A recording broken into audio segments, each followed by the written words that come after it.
Hello guys, it's me again, Insane Gorilla, and welcome back to my channel. Now, I'm going to ask you something quickly. Do you guys, specifically, write down in the comments, do you guys want me to do a Warframe? What if? The reason why I'm asking this is because the reason why I haven't been uploading is because I actually have been playing Warframe quite a bit on my laptop, and yeah, I just want to kind of ask you guys, do you want me to do one or not? Because if you do, I will. If you don't, then yeah, I won't do it. But anyway, let's go on with this story and I'll let you guys think it over. You don't have to answer right away, just think about it. So, where we last left off, but us, Deku just apparently died.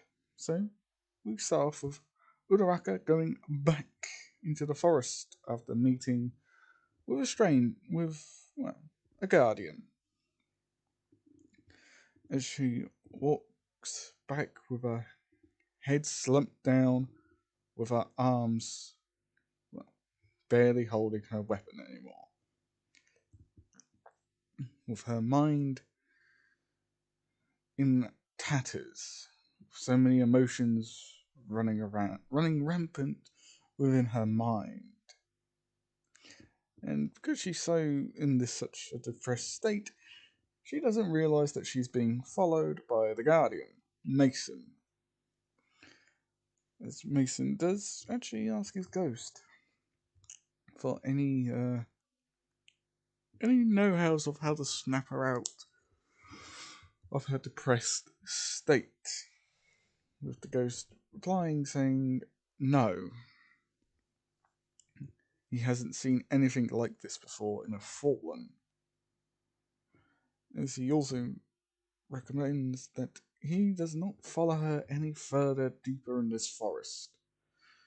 There are quite a few other fallen in the area that may or may not be very hostile towards a guardian, especially with them just being suddenly attacked by Saint 14.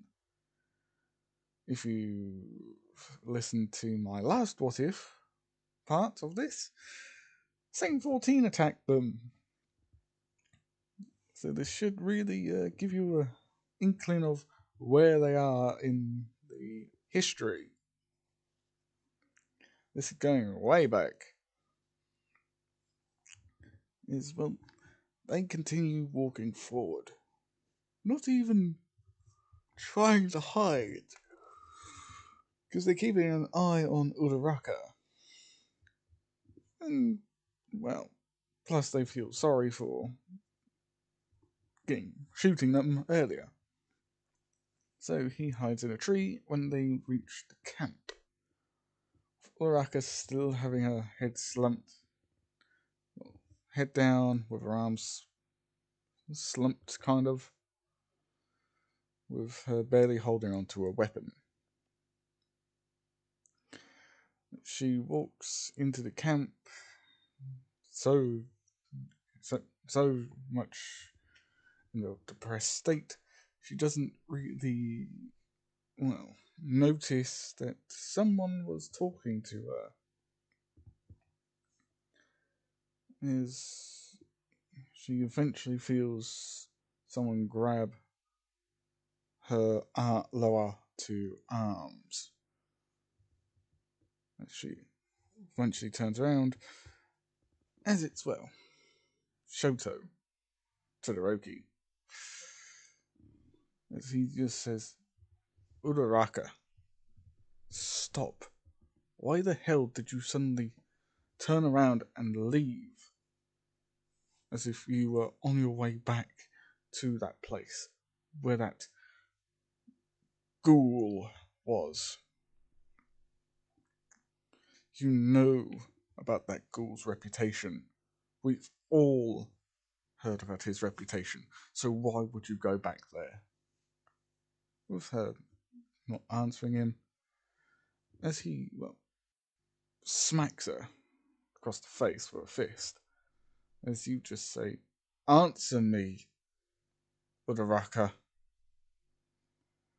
with her just still standing there as he looks deep into her eyes, as he could see that there's nothing there anymore. Nothing worth trying to hold onto or even fight for. What I basically mean is that the fire in her eyes has gone. She's lost the fire. Because if you remember what I said, Uraraka loved Deku ever since he was a kid. But she promised herself she would keep her emotions in check. But then seeing the one then seeing the one she loved virtually die, yeah, it kind of would make you like lose the incentive to even try anything or even do anything. With her just pulling away, she would walk right into her own cabin, with Shoto trying to stop her as she slams the door or the hatch in his face. With him then going to the others as well. Uraraka goes to where Inko is, baby Inko, as she actually took her in her arms. As Inko is actually quite calm, as she is actually sleeping. As Uraraka would just sit in a chair and hold her. And she would just say, "You are the only thing that will keep me going now. No matter what, I will not allow anyone near you or the other hatchlings. If they're not part of our group, I will not let them go. I will not let them anywhere near you. Even if I have to fight them. Even if they're stronger, I will defend you. No one will ever, I mean ever, get their hands on you. So please, if you ever are hearing this, when you grow old, do not become weak-minded like me. Never let your emotions compromise you." As well, Inko would still be asleep, as Uraraka would eventually fall asleep herself. Still having Inko next to her, because she needs, quite literally, the emotional support. Don't ask me why she decided to have Inko with her all the time. Well, with Inko with her, but hey, everybody needs emotional support from time to time. As well, a few days passed and she has not left her cabin. Eventually, Mira gets very fed up at this, and she charges over to, well, Uraraka's housing of hold, and she slams her hand on it, saying, "Uraraka, get out here now. We're having a group meeting, so you better, for God's sakes, open this door and join us." And she'd slam her hand against it again, saying, "Uraraka, I know you're in there. You haven't left. Uraraka, open this door before I break it open." As well, she would still get, well, eventually get an answer saying, "Go away, Mira. I'm not going to be joining you. I can hear you all from here." Uraraka is still holding Inko as well. She still needs time to actually cope with you know who's lost. Eventually, Uraraka gets tapped on the back as she sees a mirror. As Mira is standing there, she says, "You are getting out of this house, your little sleeping quarters, and you'll be joining us for a meeting. Don't make me start dragging you out, kicking and screaming. Inko can stay here."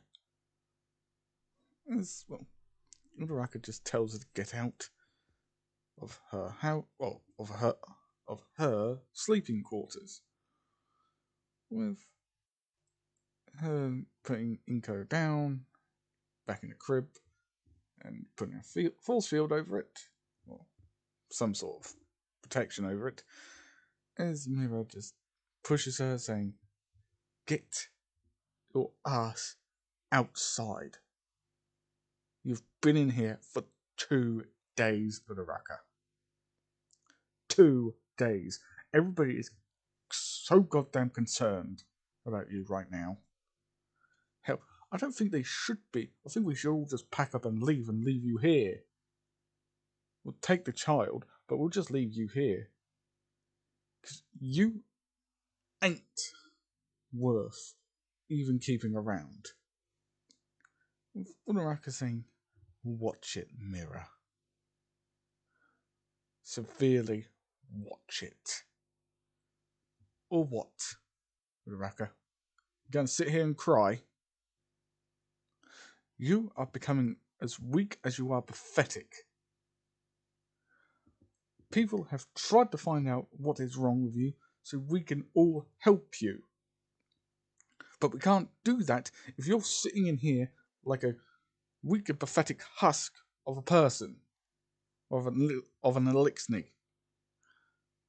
You're worse than the former Kell of Red Hearts. Don't you dare put me like that, woman." Well, at least that Kell of yours could actually back up her talk. All I see is a weak and pathetic child crawling around in the dirt. That's what. Before she said one more thing, Uraraka picks her up and throws her towards the door, with Mira opening the door and, well, going back in, rugby tackling Uraraka to pick her up and sort of suplex her. As everybody would sort of crowd around, as somebody would finally jump in to get it all to stop. But they would find themselves getting knocked out after 28 minutes of fighting. They finally stop, with Uraraka just walking away as she would head into the forge. As she would just start making something to try and get her mind off of things.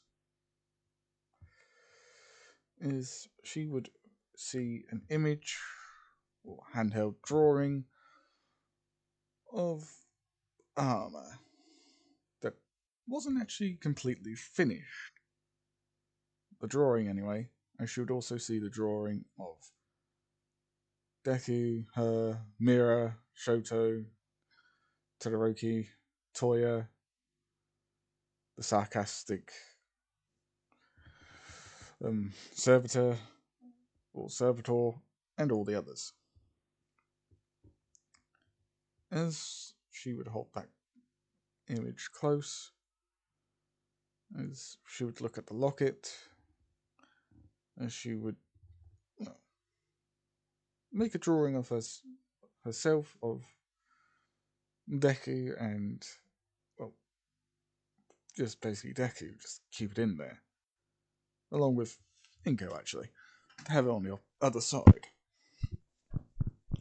As she would just, well, say, I will not allow us to be targeted by others. You wanted to build something here, Deku. So now I'll finish your drawing. I will start making it. I'll make a prototype of it. But we're gonna need the metal from the old place we were in before that thing, that saint, turned up.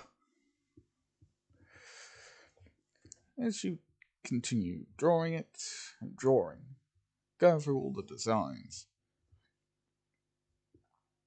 as you would then layer it all over each other as the full set of armor would appear. As you just say, perfect. This is what you wanted to make. Then by all means, I will do it. As she would spend the next 5 whole days picking scrap and making the armor. As Shoto and Toya, I'm going to say, along with a new one that they picked up, Muscular. Yes, I've seen that Muscular, the one who gets himself arrested in the forest arc, as he was just a wandering vandal who's lost everything, including memories. As he has had a few days with the group, he got to know most of them, apart from Odoraka. As he sees her collecting scrap and going into the forge. Her doing this several times as he just sits there and scratches his head. As Toya would walk up to him, pat him on the back, saying, "You're alright." As he would just point, saying, "What's she doing?" As he would look over, saying, "Oh, that's Uraraka. Just leave her alone. She's become less of a leader and more of a burden." As well, she would leave for the final time, as Toya and Muscular would look into the forge, as they would see the armor. As they would say, "So this is what she's been working on." With Darby, not Darby, keep on calling him Darby. With Toya and Muscular both commenting that at the same time. With Darby, with Toya basically saying to Muscular, saying, "You know what? I think we can make this a little bit better. Let's have this." As he would draw something on there, like a semi-automatic pistol, and with 2 blades, one on a wrist-mounted blade, and one that you could grab with your hand on the back. Yes, they would make a symbol saying that could be the symbol, not of mercenaries, but of a house. As Muscular would say, "Yeah, but there's only one problem: the power. How the hell would that pistol have all the power to fire all those rounds? You can't have it chain fed, because otherwise it'll just make a massive weakness.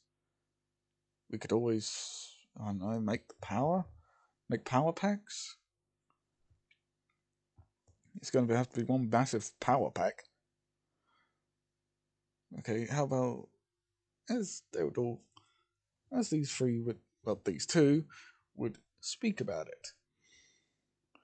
With Toya actually grabbing the helmet and putting it on.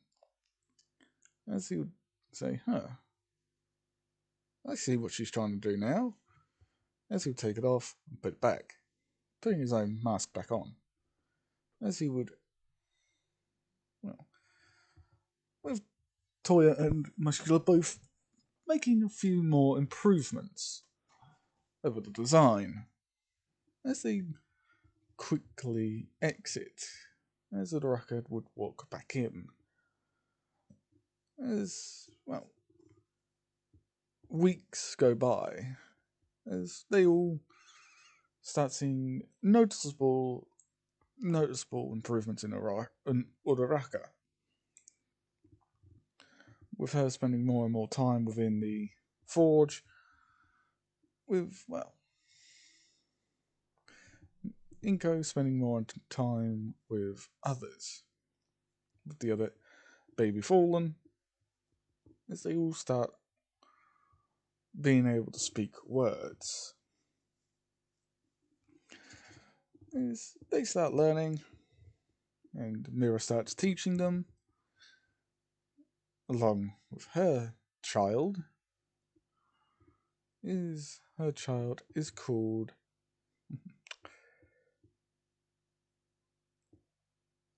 I can't remember the word now.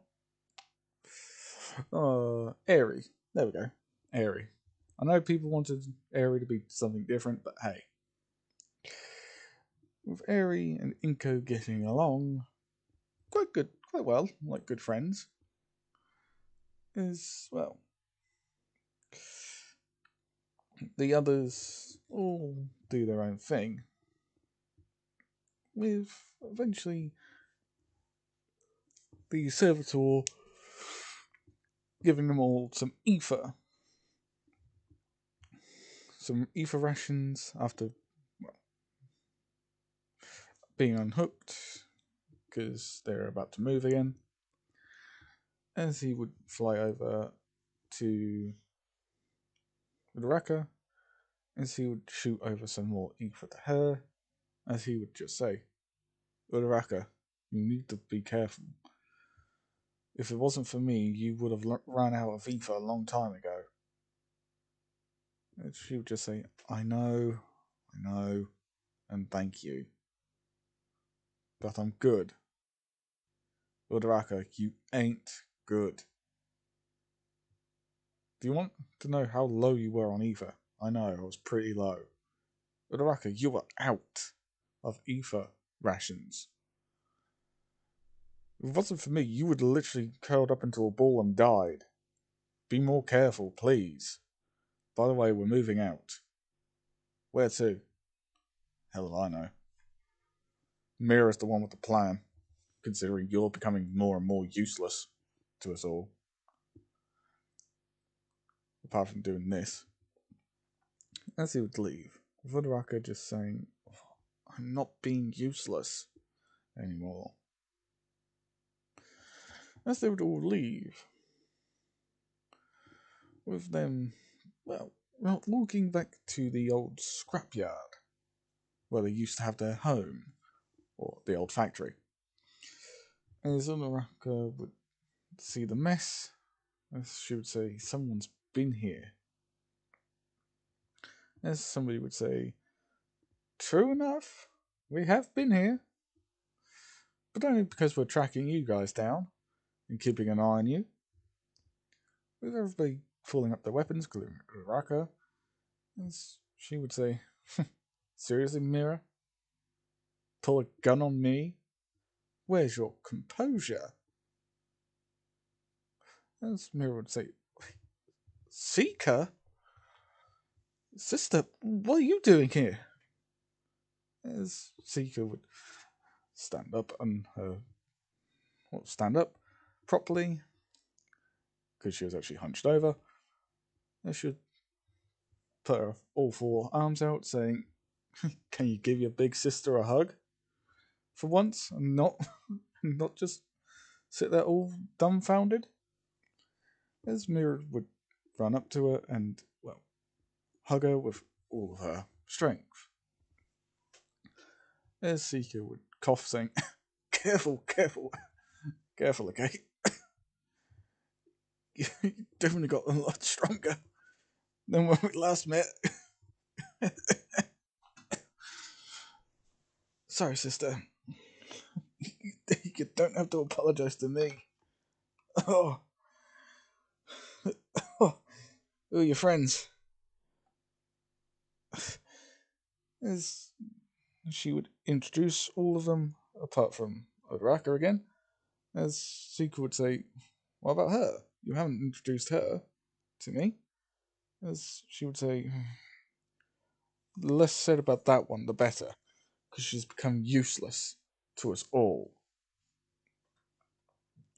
With Uraraka saying, I have not become useless. I've been creating armor for all of you. With Mira saying, yeah, sobbing in a corner doesn't help make armor. Now, sister. Uraraka, was it? Yes,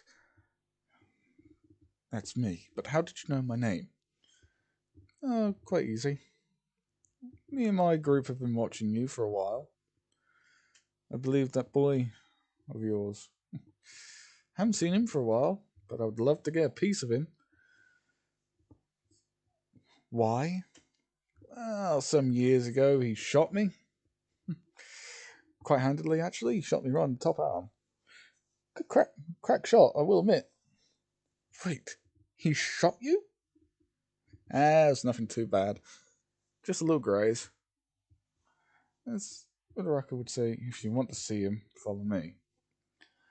Well, they would see a grave that is very badly destroyed. As Uraraka would fall to her knees, saying, why?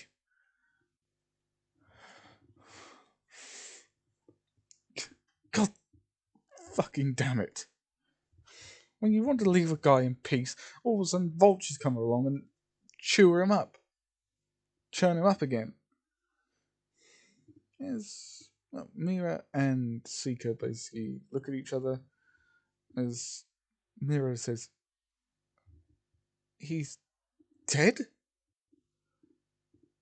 With Seeker saying, huh, okay. So that's why he was in a grave.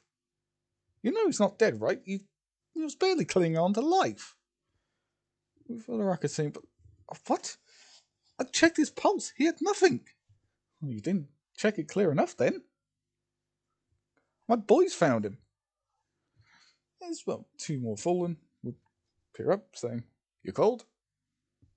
Oh, never mind. Let's get back to what they were doing.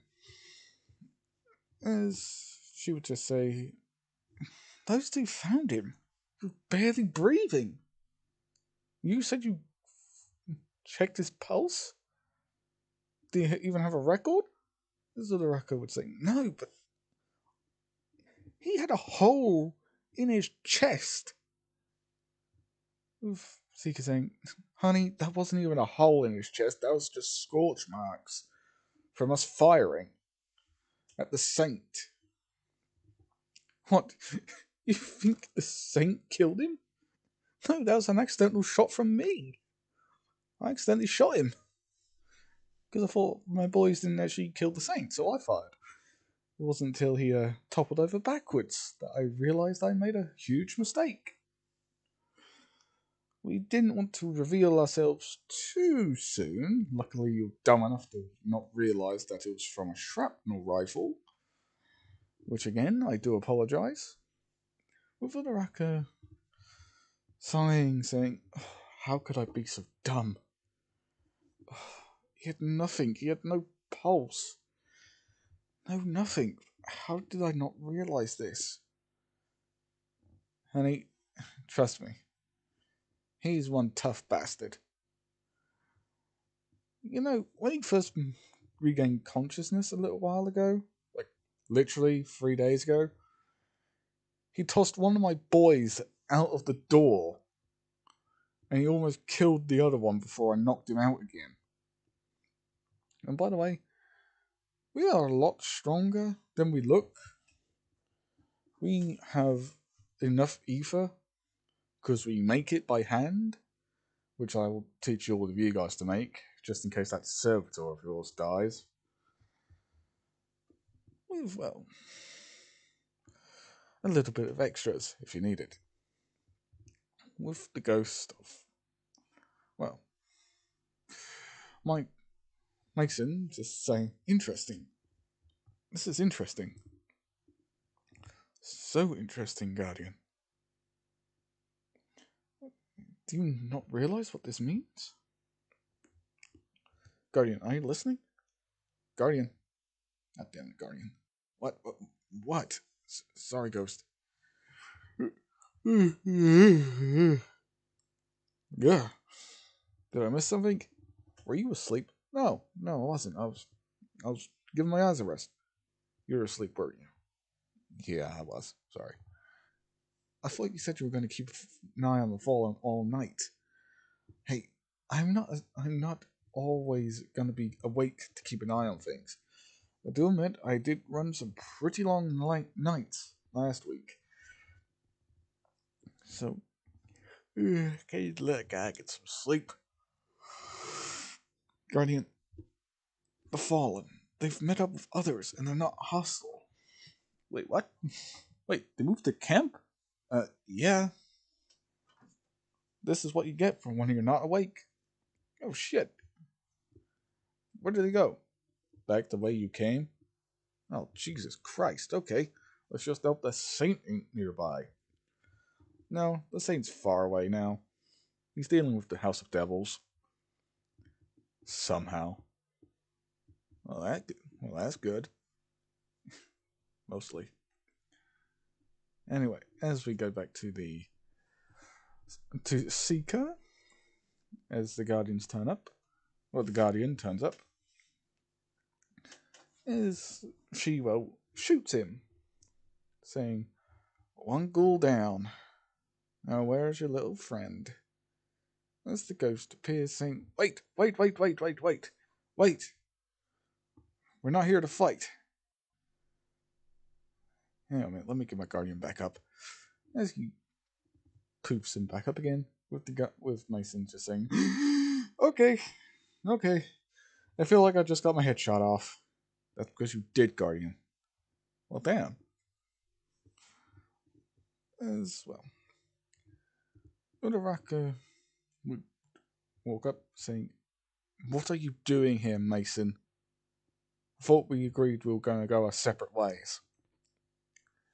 As Mason would just say, well, the ghost of Mason would just say, "Well, we thought we would too, but Mason said we should follow you and make sure you're actually okay." In the end, we ended up keeping an eye over the camp, make sure nothing was too severe. Then we saw you and that other female fallen get into a fist fight. Gotta admit, you want a scary woman when you've lost something. Or supposedly lost something. Wait, were you actually listening in to my conversation with these two? I'm a ghost, so technically I'm always listening. Creepy. I'm not that creepy. Nope, you're thoroughly creepy. Why do people always think that of me? Listening into other people's conversations. That sort of rings a bell. Yeah, okay, whatever. And we made some improvements to your ghost. What? Don't say it. Oh. Wait. What are you talking about? Oh, nothing. I'll let the Guardian explain when he's ready. I ain't explaining shit. I'll just wait until she sees it. Sees what? Oh, you'll see. Something tells me I'm not gonna like this.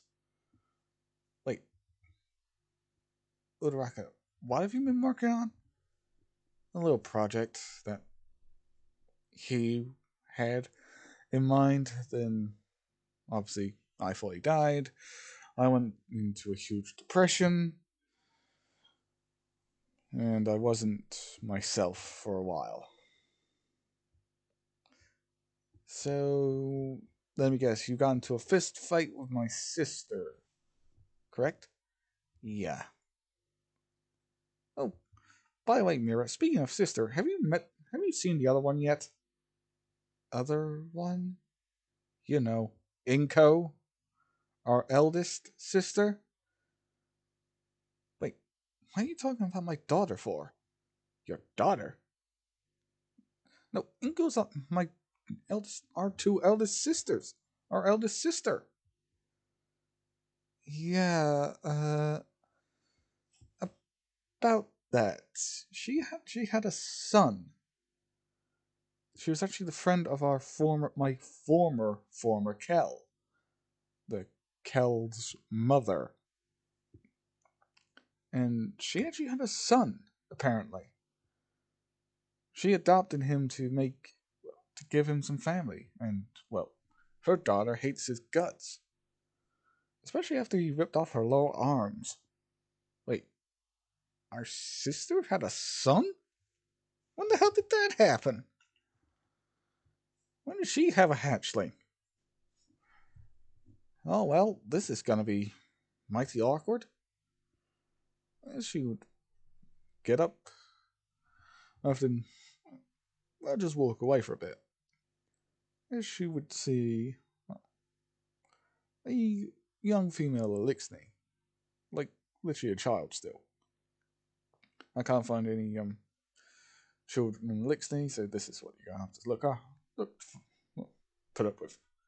With her walking over to Inko, with Uraraka grabbing her, saying, "Don't you think about trying to do anything fishy with my daughter?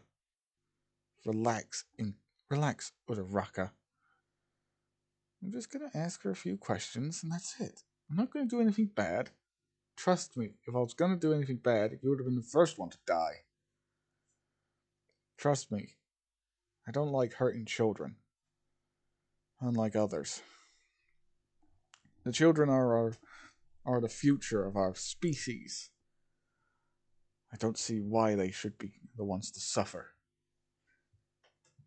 True enough, but it doesn't mean I'll let you near her. I'm technically, she has the choice to go towards any elixir. It could be me, you, Mira, your quote unquote friend that you must severely love if you went into a deep depression. Don't bring him up, please. Why, scared? Yes, I am. Well, at least you're honest. Well, at least you're honest about that one. Besides, it's up to your daughter if she chooses to walk towards others. Besides, I think. Hey, Mira, where are the other two? They're they're dead. Oh, I'm so sorry. You don't have to apologize, big sis. We should really be mourning for our eldest sister. Yeah, it really should be, but we didn't know that she died. But I'm glad her son's safe. So he was your lover, Uraraka? No, he wasn't my lover. I wanted us to be lovers, but I chose not to make us that. I chose not to take it too far. Well, if you want, I could take you to him. He's in recovery right now. He's still in a coma. No, I'll focus on my work and I'll let him recover. Fair enough. And that's actually where I'm leaving it, guys. Again, if you want me to, I can do the 1001 What If. Don't know who I'll do it for. Most probably do it for somebody or something along the line. But anyway, I hope you like, comment, and subscribe. And see you all in the next one. Peace.